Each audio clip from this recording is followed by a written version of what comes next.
Right now, they're not doing exercises, they're doing rehearsals for an invasion of Taiwan. And folks, if you don't care about Taiwan, the moral implications and the political implications and the strategic implications, I got it. A lot of people don't, just say, hey, heck with everybody. But this is different than Gaza, and it's different than Ukraine, and it's different than the Red Sea, which we're keeping the Suez Canal open for the Europeans.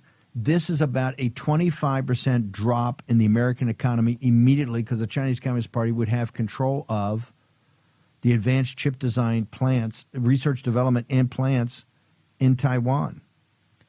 So far as you look at it, and the new federal state looks at it as really, you know, the government in exile, or the closest thing you have to a shadow government, what is your assessment of where we stand right now in the United States with the infiltration of the Chinese Communist Party and President Trump's role in combating that, and this horrific situation that we have in East Asia right now with what was three of our strongest allies, Japan, South Korea, and Taiwan, sir? Okay, I think in the U.S., the situation is very bad. I think President Trump understands this. You understand this. That's why CCP hit you the most. That's why they go after you and President Trump and the MAGA movement, because you can see through and connect it to the people, tell people the truth, what really happened. As you just mentioned, Miles, and you warned the U.S. and the American long time ago. This is the playbook that the CCP has. They are loaded from the political influence to the media propaganda.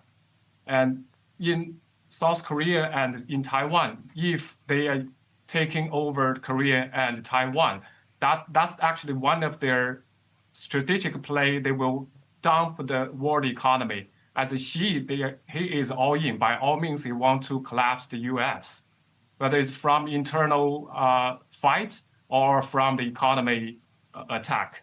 So that's their playbook.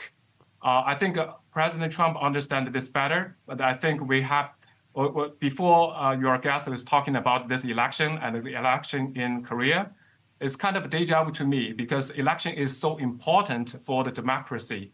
And thinking about the midterm election is coming, what we can do here, I think the administration and the American people really has to work swiftly on the administration and on the legal level to make sure we have a fair and transparent election, to make sure we keep our democracy and freedom. That's the most important thing. And the Chinese Communist Party had manipulated with the U.S. judicial system and also the legal system for so long. A lot for big law firm working coordinate with CCP. And we were talking about a lot of warfare, which Miles' case is in, which is a completely politicized case against Miles, against the new federal state of China. Why? Because we are able to expose the Chinese Communist Party. We are able to expose their moves and also provide intelligence to counter the CCP attack.